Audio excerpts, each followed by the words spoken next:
Hi everyone, and welcome to your first of 3 lessons on the Tokugawa Shogunate in medieval Japan, located under the Tokugawa Shogunate tab of the Japan under the Shogun Teaching and Learning website resource. In this lesson, Lesson 1, we're going to introduce you to the Tokugawa Shogunate and Tokugawa Ieyasu, the founder of the Shogunate. Your success criteria is located here, so by the end of the lesson you need to know the Tokugawa Shogunate, and you need to be able to understand the significance of the Tokugawa Shogunate and explain the achievements of the Shogunate. So this is a bit of an overview of the Tokugawa Shogunate here. So the Tokugawa Shogunate lasted for almost 300 years, from 1603 CE to 1868 CE. The Tokugawa Shogunate is famous for being a powerful shogunate that prospered in international trade, but it was also the last shogunate. It is sometimes called the Edo period after the capital of Japan changed from Kyoto to Edo. Tokugawa Ieyasu was the founder of the Tokugawa Shogunate. He was a powerful warlord who ended years of civil war when he became shogun. The Tokugawa Shogunate was when the feudal system was at the strongest, leading to an overthrow of the shogunate system. And much of what we've been learning about in this unit has been occurring in the Tokugawa Shogunate. So we can see here, it's not only the longest shogunate, but it's also the last shogunate, so fairly significant there as well.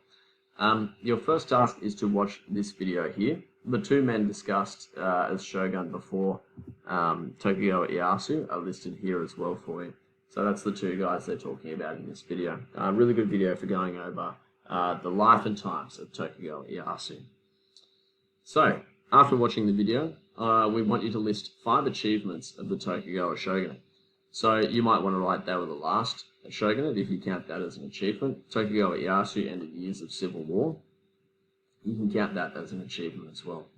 Alrighty, task 2 is source work on the Tokugawa Shogunate. So, source 1 is a painting made in 1875 by Tsukioka Yoshitoshi of Tokugawa Ieyasu examining the head of Kimura Shigenari at the Battle of Osaka Castle.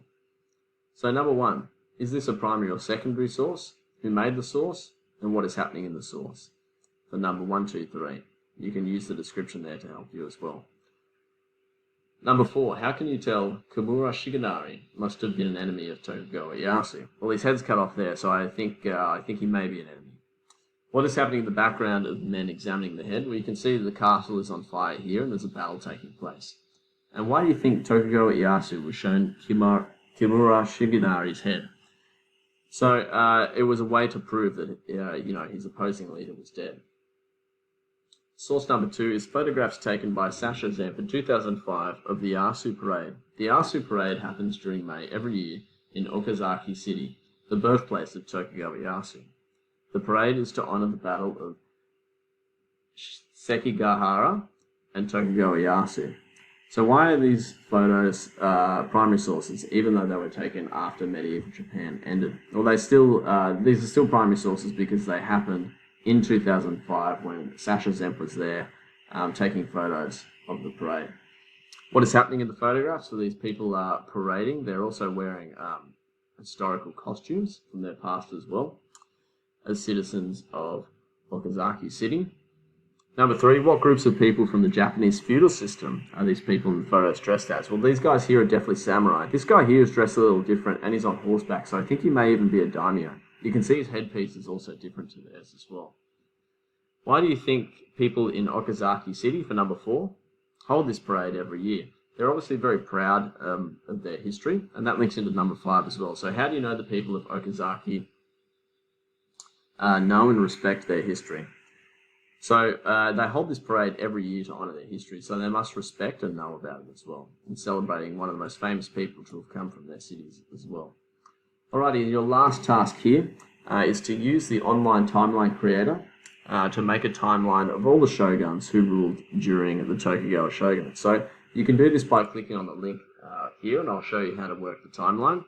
You'll need to make an account using your school details and email your teacher when you're finished. I've already made an account, so I'm already logged in. So I'm going to go ahead and click on create. I'm going to click anywhere on the timeline. You can see I'm technically still in 2019 at the moment. Very close to 2020, so I'm going to click on time period, and I'm going to go to my first shogun, and I'm going to click copy and paste, and I'm now going to get the year. So I'm going to get 1603 Don't worry about the months, just worry about the years to 1605. So we can see that Tokugawa Ieyasu only ruled for 2 years as shogun, which is pretty interesting. I'm going to change my design to that because I like that one better. And I'll show you how to do the next one as well. So again, we copy and paste the name of the shogun. And you're going to start to see your timeline take place. So I'm going to copy and paste his name into there. And then I'm going to go 1605. The date here. And my next one is 1623.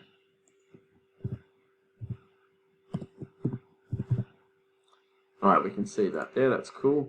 I'm just going to go underneath, just to make my timeline look a bit neater as well. I like to do that. So you can see your timeline will take place after you keep building those time periods and using the information on the website. So thanks for watching, guys, and I'll see you for your next lesson on Japan under the Shogun. If you like using these resources and want to stay updated to any new websites or any new lessons that are made in existing websites like the Japan one here, please go ahead and subscribe. Thank you.